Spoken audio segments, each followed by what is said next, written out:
গিন্নি, কই তুমি? বাইরে এসো। দাঁড়াও, আসছি। এত চিল্লাচিল্লি করতেছো কেন? কি হয়েছে? আরে হাঁড়িটা ধরো, এগুলো ঘরে নিয়ে রেখে দাও, পরে গুড় বানিও কেমন?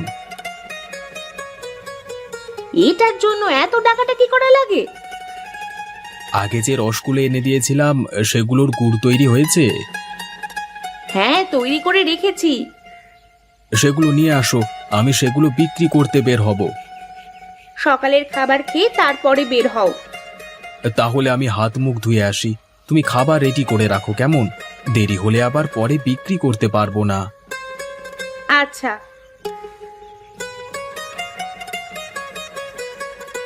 ওখানে মাদুর রাখা আছে, সেটা বিছিয়ে বসে পড়ো, আমি খাবার দিচ্ছি।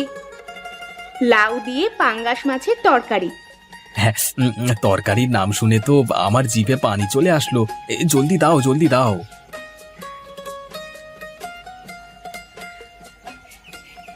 আস্তে আস্তে খাও, এত জলদি খেলে আবার গলায় আটকে যাবে। আরে গিন্নি, কিচ্ছু হবে না। সত্যি তোমার রান্না অনেক মজার হয়েছে গো। আরাম করে খাও। তা তুমি খেয়েছো? তুমি আগে খেয়ে ঝোলা গুড় বিক্রি করতে চলে যাও, তারপরে আমি খেয়ে নেব। আচ্ছা ঠিক আছে। ঘরে কিন্তু বাজার শেষ হয়ে গিয়েছে, বিকালে তোমাকে বাজারে যেতে হবে। কি বাজার নিয়ে আসবো আজকে? পুঁইশাক পেলে নিয়ে এসো, আর সাথে ছোট মাছ পেলে নিয়ে এসো, অনেক দিন খাই না। আচ্ছা।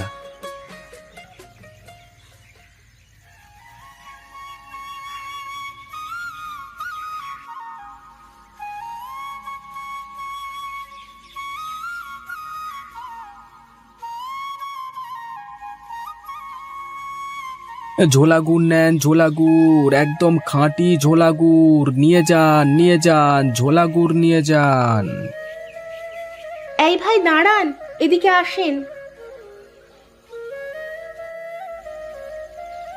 ঝোলা গুড় নেবেন? কত করে বিক্রি করেন? কেজি প্রতি 100 টাকা করে। খেতে ভালো হবে তো? হ্যাঁ, আপনি নিশ্চিন্তে থাকুন, একদম খাঁটি জিনিস, নিজের হাতে বানানো গুড়। আচ্ছা, আমাকে আধা কেজি দিন তো। এই নিন টাকা।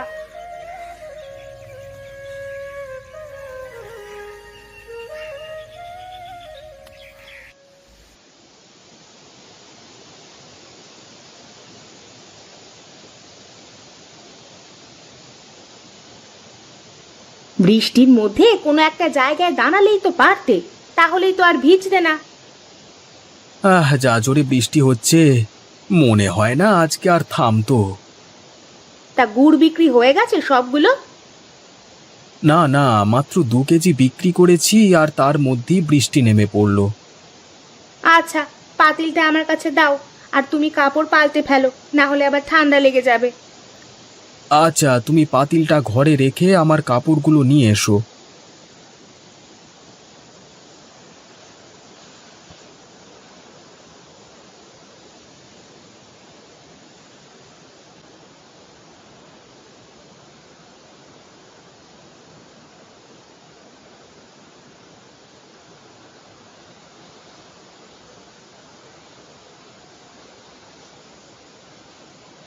আমাদের জমানো টাকা তো সব শেষ, এখন আমরা কি খাবো, কিভাবে আমাদের সংসার চলবে?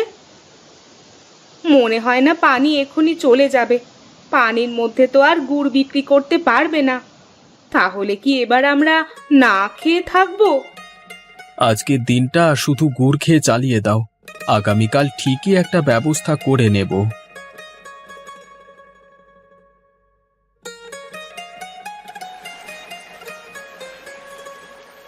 চাচা, আপনি ব্যাগ নিয়ে নৌকা দিয়ে কোথায় যাচ্ছেন? দেখো না, এত পানির মধ্যে কি আর থাকা যায়? কোনো কাজ করতে পারি না, টাকা পয়সা নেই কাছে, তাই অন্য গ্রামে চলে যাচ্ছি। আর ফিরে আসবেন না? বন্যা কমে গেলে তারপর আবার আসব। পাশের বাড়ির চাচাও পাশের গ্রামে চলে যাচ্ছে। আমরাও কি চলে যাব? এমন করে পানি যদি বাড়তে থাকে, তাহলে তো আমরা না খেতে পেয়ে মারা যাব। তাহলে এখন কি করবে বলে তুমি ভাবছো? আশ্রয় কেন্দ্রে গেলে কেমন হয়? সেটা না করে চলো আমরা পাশের গ্রামে তোমার ভাইয়ের বাড়িতে যাই। সেখানে গেলে মন্দ হয় না, অনেকদিন যাওয়াও হয় না সেখানে। চলো তাহলে আমরা আজকেই রওনা দিই। তুমি তাহলে সবকিছু গুছিয়ে রাখো, ঝোলা গুড় পুরোটা সাথে নিও কেমন? আমি একটা নৌকা নিয়ে আসি।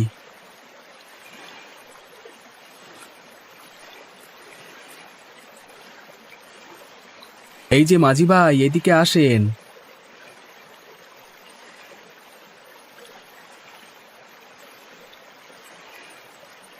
আমাদের পাশের গ্রামে নামিয়ে দিয়ে আসতে পারবেন?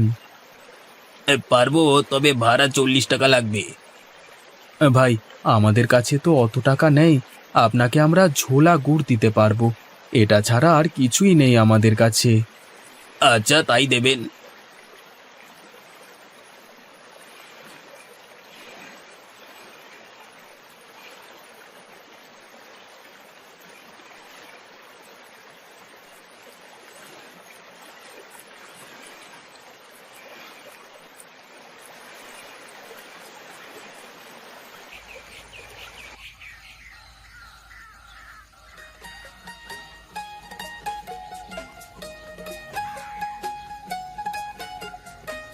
আরে ভাই আমার, তুই এতদিন পর কিভাবে এলি? আমাদের বাড়িতে পানি উঠে গেছে, তাই তোমাদের এখানে কিছুদিন থাকতে এলাম। তোমার কোনো অসুবিধা হবে না তো আবার? কি যে বলিস তুই, তোকে তো আগেই বলেছিলাম এইখানে ঘর বানিয়ে থাক, তুই তো অন্য গ্রামে চলে গেলি। চল চল, ঘরের ভেতরে চল। তোমার শরীর কেমন আছে? ভালো ভালো। আর তোদের আসতে কোনো অসুবিধে হয়নি তো? না ভাই।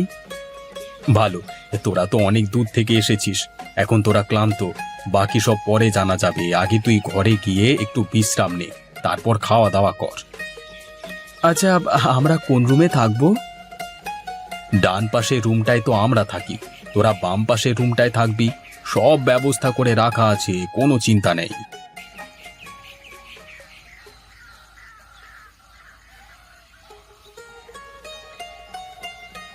রফিক অনেক দূর থেকে এসেছে, তারা ক্ষুধার্ত, তাদের জন্য তাড়াতাড়ি রান্না বসিয়ে দাও। আচ্ছা। রফিক, তুই গিয়ে গোসল করে আয়। ভাবি, আপনি যান গোসল সেরে আসুন, শরীর মন দুটোই ভালো লাগবে। অনেকক্ষণ ধরে এসেছি, কোথায় আমার চাচ্চুটাকে তো দেখলাম না, ও কি বাড়িতে নেই নাকি? হাসিন তো স্কুলে গিয়েছে। কখন ফিরবে? একটু পরেই বাড়িতে চলে আসবে।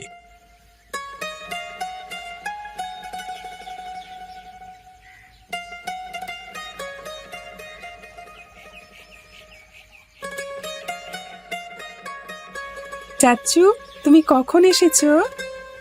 একটু আগে এসেছি। এইবার কিন্তু তোমাকে আর যেতে দেব না, আমাদের এখানেই থাকবে। তোমরা খেতে আসো, রান্না হয়ে গিয়েছে। আসছি ভাই।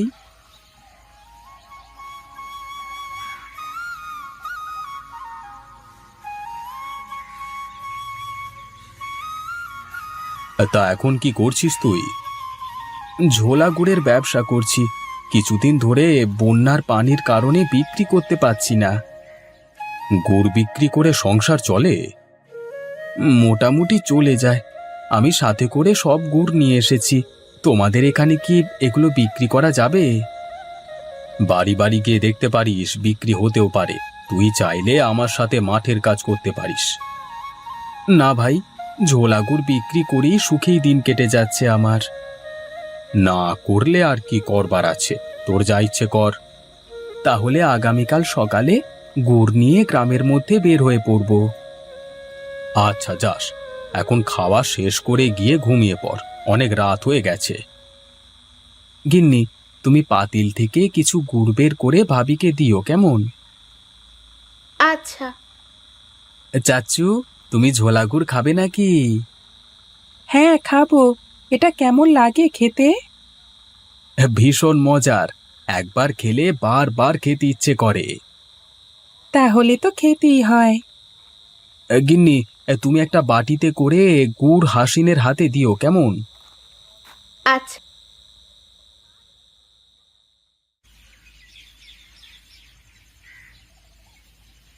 ঝোলা গুড় নেন, ঝোলা গুড়, একদম খাঁটি গুড়, নিয়ে যান নিয়ে যান।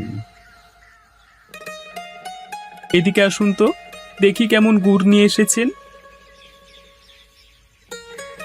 আমার নিজের হাতে বানানো গুড়। আপনাকে তো এই গ্রামে আগে দেখিনি। আমি পাশের গ্রামে থাকি, এই গ্রামে ভাইয়ের বাড়িতে এসেছি। আচ্ছা, তা গুড় কত করে? 100 টাকা করে কেজি। আচ্ছা, তাহলে আমাকে 1 কেজি দিন দেখি। তারপর রফিক যুবককে গুড় দিয়ে টাকা নিয়ে আবার হাঁটতে থাকে। কয়েকবারে যেতেই রফিক তার সমস্ত গুড় বিক্রি করে ফেলে। তারপর পাতিল হাতে নিয়ে বাড়ির দিকে রওনা দেয়।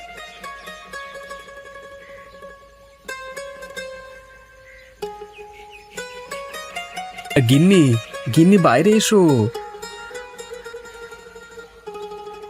আজকেও কি সব গুড় বিক্রি হয়নি? আজকে সমস্ত গুড় বিক্রি হয়ে গিয়েছে। এখানে ঝোলা গুড়ের চাহিদা বেশি। বলো কি? তাহলে আর বলছি কি, কালকে আরো বেশি করে গুড় নিয়ে যাব। আমাদের গ্রামে কবে ফিরে যাব আমরা? পানি কমলেই চলে যাব গিন্নি। আর কিছুদিন এখানে থেকে গুড়গুলো বিক্রি করে শেষ করি। বাড়িতে গিয়ে ঘরও তো মেরামত করা লাগবে, অনেক টাকাও তো লাগবে। হ্যাঁ, তা তো লাগবেই।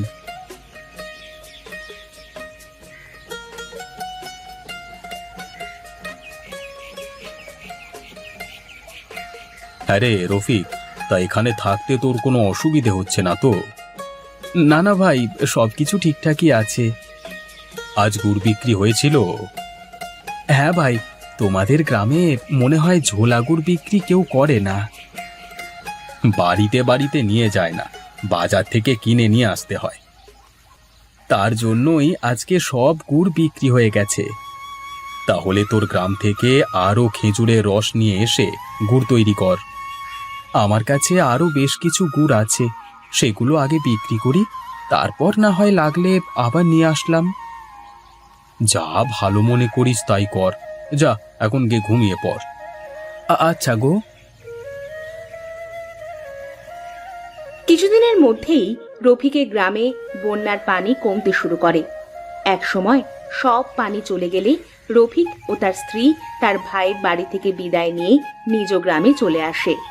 তারপর রফিক তার জমানো টাকা দিয়ে ঘরটাকে আবার নতুন করে মেরামত করে।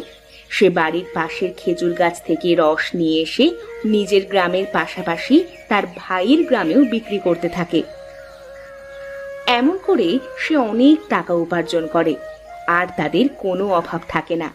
তারপর রফিক একটা ভ্যান গাড়ি কেনে, যাতে সে অল্প সময়ে তার ভাইয়ের গ্রামে গিয়েও গুড় বিক্রি করে চলে আসে।